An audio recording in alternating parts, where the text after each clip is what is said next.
Afternoon, everyone. This is Jared Rand, and welcome to the Global Guided Meditation Call for Tuesday, October 29, 2024, 3:15 p.m. Eastern. We're having a time for change call tomorrow night, Wednesday, a little after 9:15 p.m. Eastern. And we're going to cover what's going to be happening in the next handful of days. Man's chief delusion is his conviction that there are causes other than his own state of consciousness. All that befalls a man, let's just say anyone, all that is done by them, all that comes from them, happens as a result of their state of consciousness. Their consciousness is all that they think, and desire and love. All that they believe is true and consents to. That's why a change of consciousness is necessary before we can change our outer world. Neville Goddard.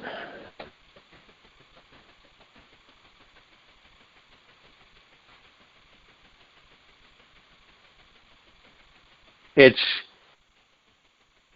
all directed towards our beliefs, period. It's what you believe you create, right? And there's no exception to that. You create,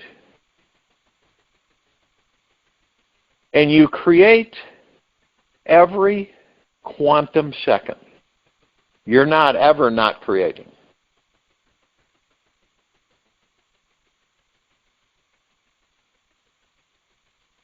And when we do this, it's just automatic.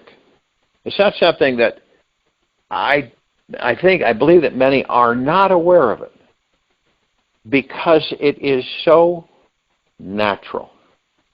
It really is just part of who and what we are. We create. Could be little tiny things, insignificant to a certain degree. Other things, big things, interruptions, all kinds of stuff.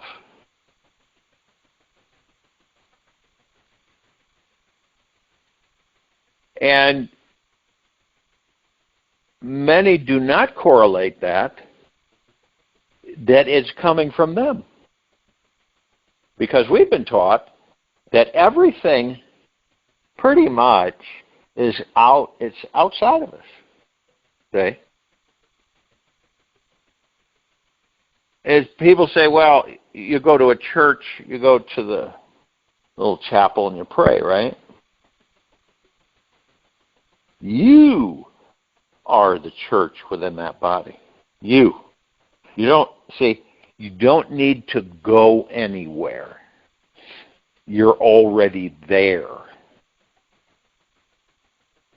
When we meditate, we pray. Purest form of prayer you could possibly, because you're not distracted. You have moved yourself into a comfortable position. You begin to relax into your body. No outside distraction either. And you focus on your breath rising and falling and the space between heartbeats. That's it. That's prayer right there. You leave the ego mind alone, and you leave your thoughts alone. You leave all that noise. We all have this, everybody's got different definition of it or label. Noise, chatter, pretty much the most popular one. Mind chatter. And that's all left alone. It's like you're in this big room, and it's so noisy and so irritating to you that you go, I got to take a break. So you go into another room, it's complete silence. You can't hear all the noise in the other room. It's totally soundproof. It's complete stillness and silence. That's what we do in these meditations. We step away from the mind, the ego, and the thoughts. This is the way we view, we don't judge, right? We view and watch how these operate with this body. How does the ego mind operate? So we can watch it. How are we going to master it if we don't know how it operates? We aren't. That's why we've spent thousands and thousands and thousands of lifetimes and not getting it.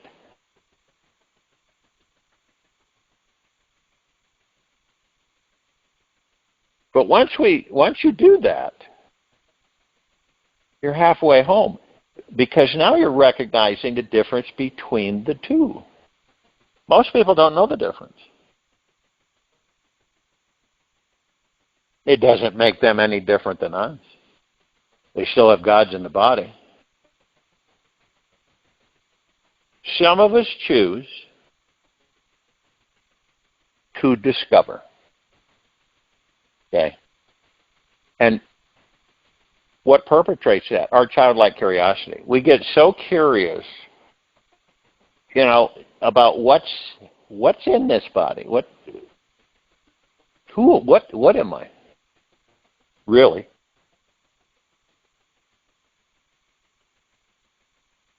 So we go in and we discover all kinds of things about ourselves that we really didn't pay much attention to.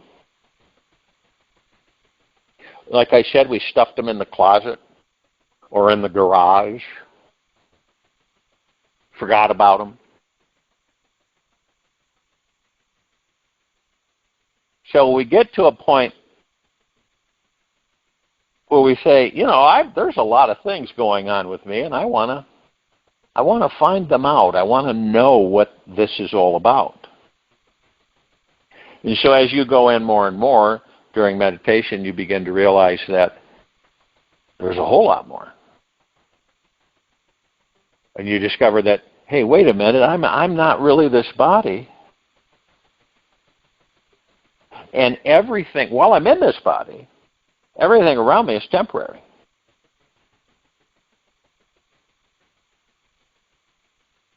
I am eternal. The God that I am is eternal within this body. The body's temporary, the life is temporary, and everything else around it is temporary.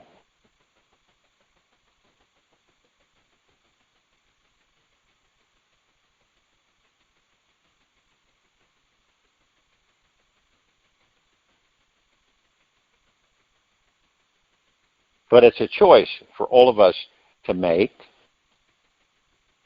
that we decide to do certain things with ourselves.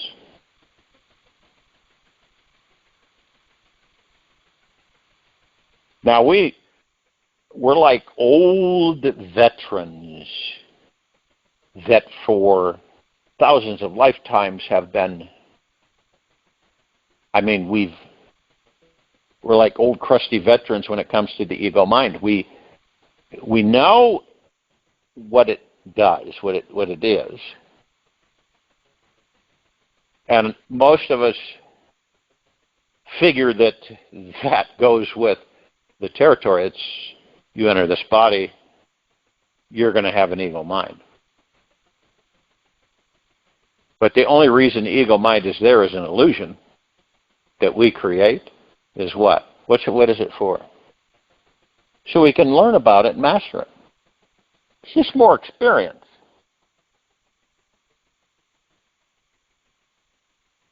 Now, if you knew without if you knew you had no doubt whatsoever, none, zero, ever, that you could create anything you desired, period. Right?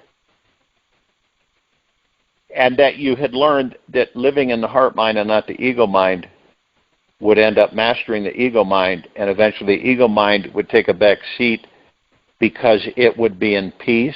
Because it looks for peace out there. Isn't this connected with us? What's the ego mind doing? It's looking for answers out there. Okay? What are we doing? We are looking for answers out there. We get upset, right? Why? Ego mind gets upset. We feel sometimes that we have to protect ourselves. Are we protecting ourselves, or are we protecting the ego mind? We're protecting the ego mind. We become insecure and unsure of ourselves at times. Why? Because the ego mind is insecure of itself. We get worried, stressed, and fearful. Why? Because the ego mind does. You follow this, you'll see it perfectly picture clear on why the way we are, because the ego mind is. What happens, okay, when we discover this, it isn't about, remember, you're gentle, kind, generous, and humble with yourself at all times. So you're not coming down yourself or any of this stuff.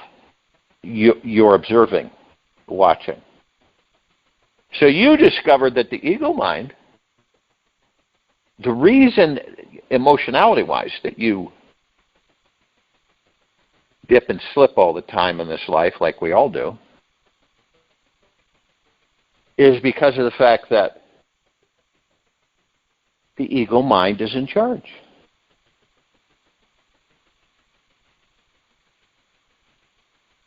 Heart-mindedness, when we're steadfast with it, when we're actually bonded to heart-mindedness and not to ego-mindedness,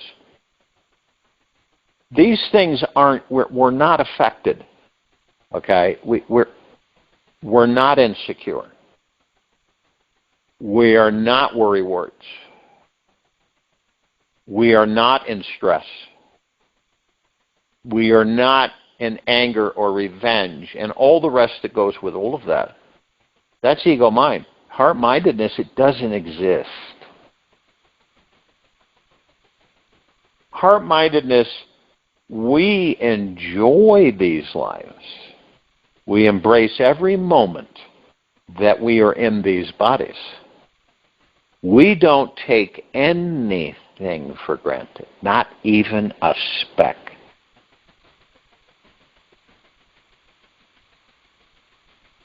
We flow through this life in the highest of the deepest, purest gratitude.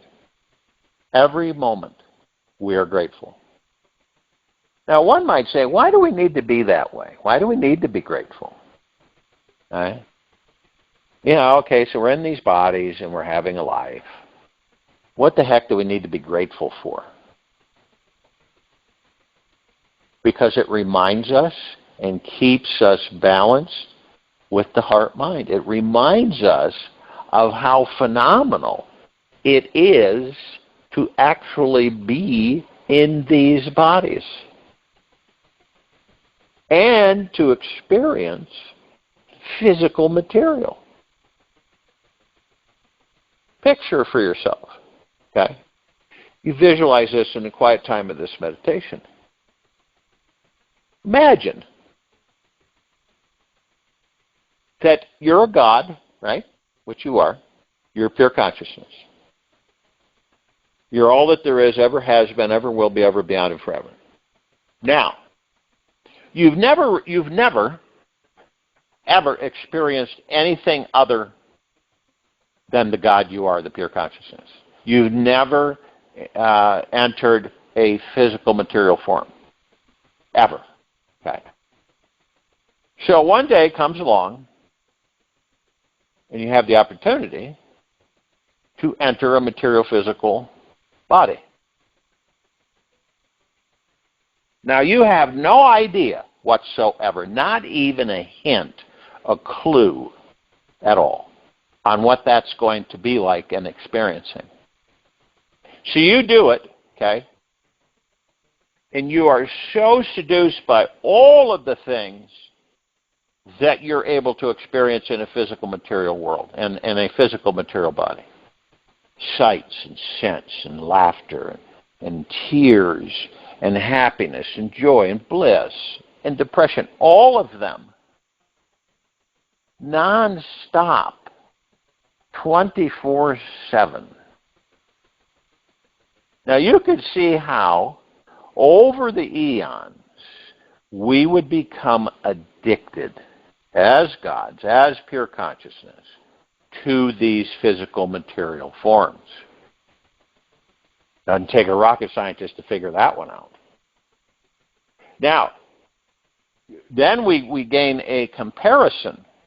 So when we leave the body, even though most of us are totally ignorant to the fact that we are immortal supreme beings that never die, and that's that leaves the body, we know now that, hey, I like this. I like this material physical interaction and experience. It is off the charts. There are so many avenues, so many enjoyments and experiences that it is inexhaustible. So I want to do that again. See, this is what happens. This is this cycle, right? We're seduced every time as gods to go back into physical material bodies, to experience physical material life.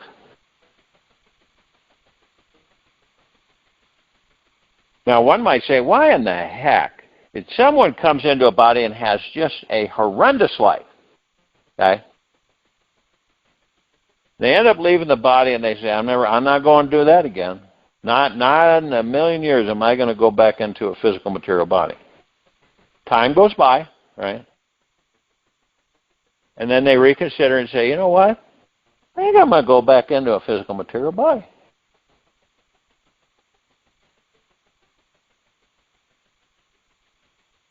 And we do. Now, as we become very euphoric with this whole process, we don't remember our root existence, which is a God of pure photonic light energy, deep, pure, eternal love, peace, joy, bliss. We don't remember that. So it's as if we're starting from scratch, but we're really not.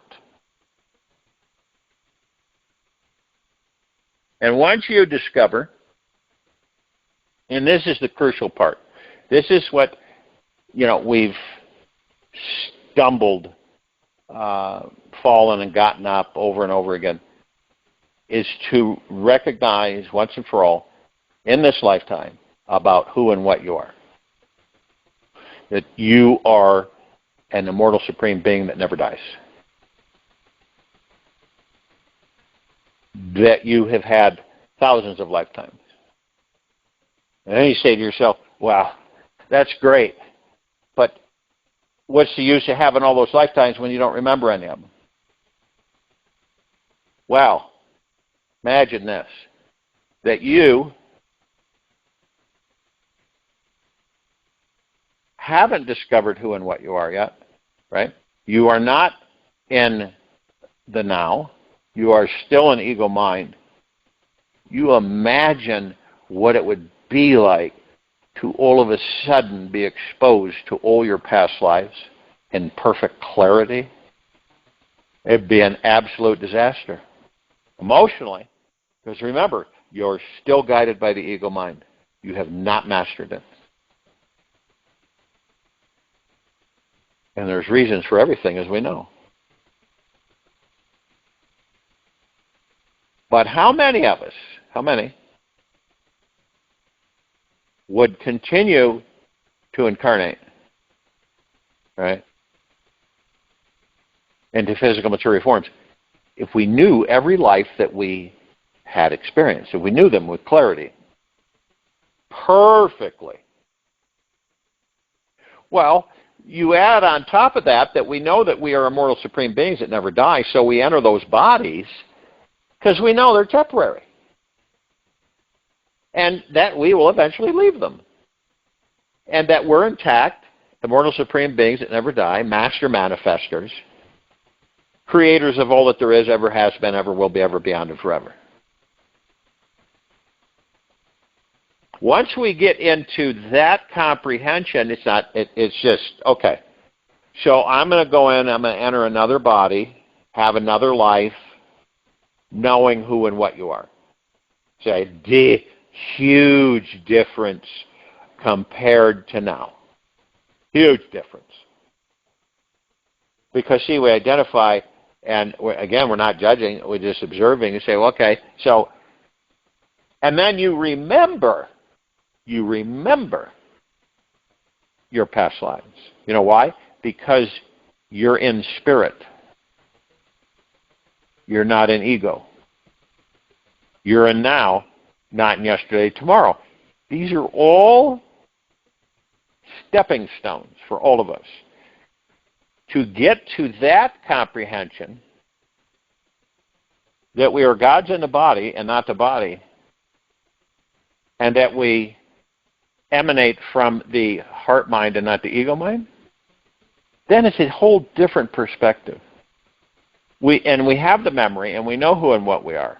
So it would depend on us saying, well, okay, so I had this life, I did this and experienced that and had some real good times and so on. We may, you never know, we may say, because we're always, remember, we create to experience that creation. This is what we do. So if that's the case, you're going to say to yourself, well, every life's going to be different. And that's true. Every life that we have had so far is different than the life we're having right now. It's not the same. Yeah, it's the same that you entered the body and you experienced, birthing in that little body, and you experience it growing, and you experience so many other things. And then the time comes where we leave the body. Now, one of the crucial things is that you have eliminated the matrix of control over you as the God that you are in that body by discovering that you actually are the God and not the body, that you direct the body and not the ego mind. Now, doesn't it sound, when you start to connect these things and you begin to realize what? What do you realize? It's all connected. Look at the planet, right? Look how it's operating, the surface population. Very similar. Because the civilization doesn't know who and what it is. So it is continuously, incessantly run by the ego mind. And you see it everywhere. You see it in the leadership of the planet, right? You see it in perspectives and attitudes towards one another. Why would we do anything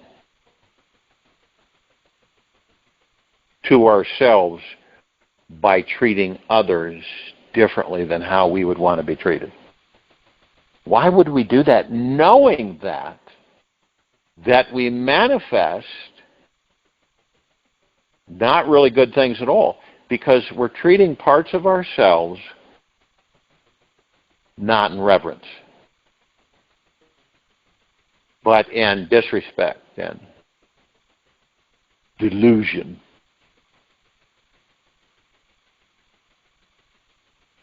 And see, the ego mind has played that so long with us that it's easier for us, it really is easier for us to lie than to tell the truth. It's much easier. But in actuality, it's much more draining. Because then you have what? Guilt, worry, stress, fear that you're going to be found out. All that stuff. And it doesn't leave you. It builds.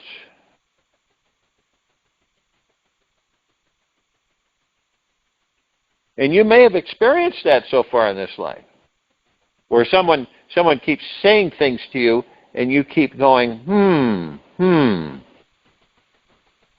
since we're such curious beings, you know, you have that gut feeling, and you say, well, you know, I don't care to be in the negative end of that, but it sure does look like blah, blah, blah.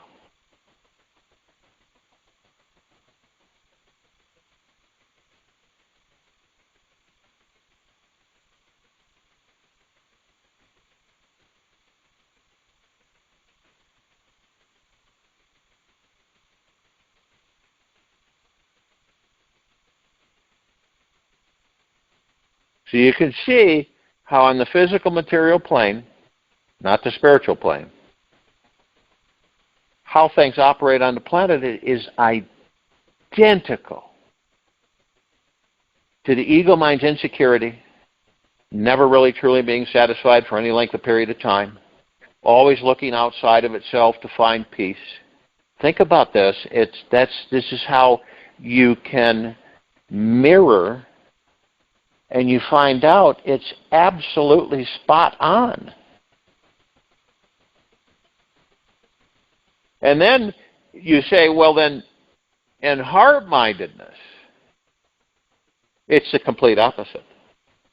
See, we're graced with a comparison. We actually have it. We know that heart-mindedness is the opposite of ego-mindedness. Ego-mindedness lives in yesterday and tomorrow. It's obsessed with having, getting, and wanting, because it believes by doing this, it will eventually find peace. And it never does, lifetime after lifetime after lifetime. Insecurity, stress, worry, living in yesterday and tomorrow, all ego mind. The majority of people on this planet, that's how they live. Heart-mindedness is opposite of that. There isn't any worry, stress, fear, anxiety, because the ego mind isn't there. There isn't mind chatter. There's only mastership of one's own thoughts. And this is how it's a wonderful thing, because we can look at the two without judging them and say, okay, this makes absolute sense, the ego mind, on why things are the way they are on the planet. Okay. It also makes sense that, remember, there's always yin and yang. Always. Yin is in the yang, yang is in the yin. So you look at the heart-mindedness, it's the opposite of ego-mindedness. You're at peace, joy, bliss. You aren't concerned about what other people think, say about you. It doesn't even register. You live in a bliss and a peacefulness 24/7. Now, that doesn't mean that you're some kind of a milksop, weak, milquetoast. It means that you're a supremely powerful being, and you exude it by what? Being at peace. Because nothing can threaten you at that point. Nothing. You have no fear. You don't have the anxiety, and none of it exists. Isn't that motivational enough for us to go within as deep as we can to discover who and what we are within these bodies? And then to know that the only way, while in this material physical world, is to be in heart-mindedness. There's no other avenue. We know the other one. We know it. We've lived it thousands of lifetimes. And those of us who make the decision to go within, discover who and what we are the ones that will step into New Earth and end up creating a God planet paradise. One might say, what about the ego-minded people? They'll keep incarnating until they get it. So not really anything's going to happen to them. It's just that the vibrational frequencies and everything, they just won't be there. And you won't even know.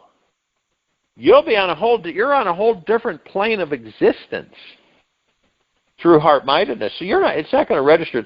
It's just nothing like your ego mind would tell you it would be like. So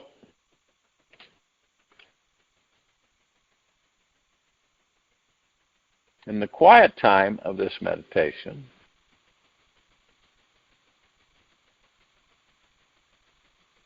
contemplate, look at what you want to look at. You look at the ego mind, which is the master controller right now of the population of the planet, or you look at the heart mind. Which one do you choose? Which one? Permanently. Not, I'll try it. You do it. You don't try it, you do it. Your conviction, your commitment with yourself and the God that you are. You say, well, it's about time that we step into this. That all that is there is the light. And where is the light coming from? We are the light, the gods that we are. We are the light.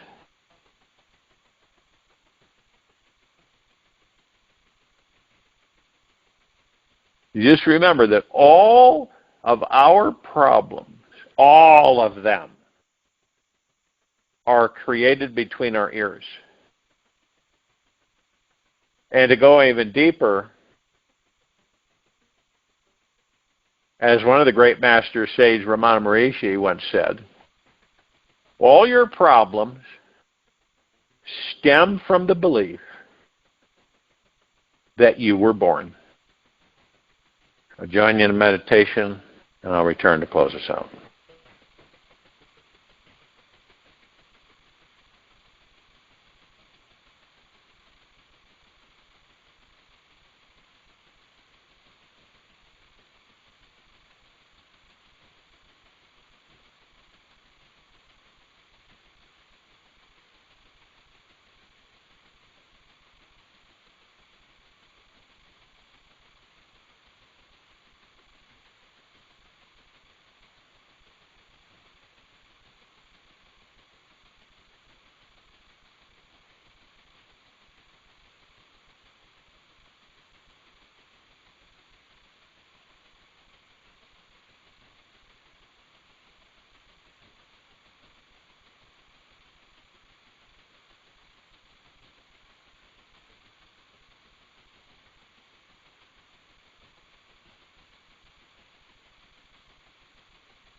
Take an easy and a slow breath in through the nose,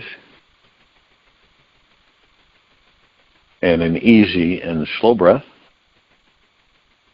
out from the mouth.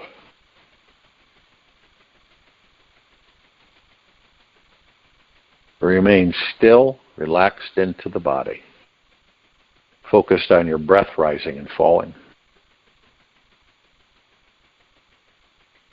This universe is divinely intelligent, and it never, ever, ever, ever makes a mistake. Every thought and feeling you have is the fuel to fire up your spiritual awakening. Simply allow for each experience. Give it space. It will quiet your mind, open your heart. Each experience is guided to help you dive deeper inside yourself so that one magical day you will discover your divinity. Knowing this is the path, it becomes so exciting to welcome any experience. What experience are you having right now? Can you imagine that this is God communicating with you in a mysterious way? Life has never been this exciting. Take this with you for the rest of the day into the evening and night, following morning. And we'll return here Wednesday, October 30, 2024, a little after 3:15 p.m. Eastern, to continue our global guided meditation call. Be gentle, kind, generous, and humble with yourself at all times. Be in the highest of the highest high, deepest of the deepest deepest, purest of the purest purest. Eternal gratitude at all times, no matter what's happening within you nor outside of you. Open your heart. Allow the magic to flow in.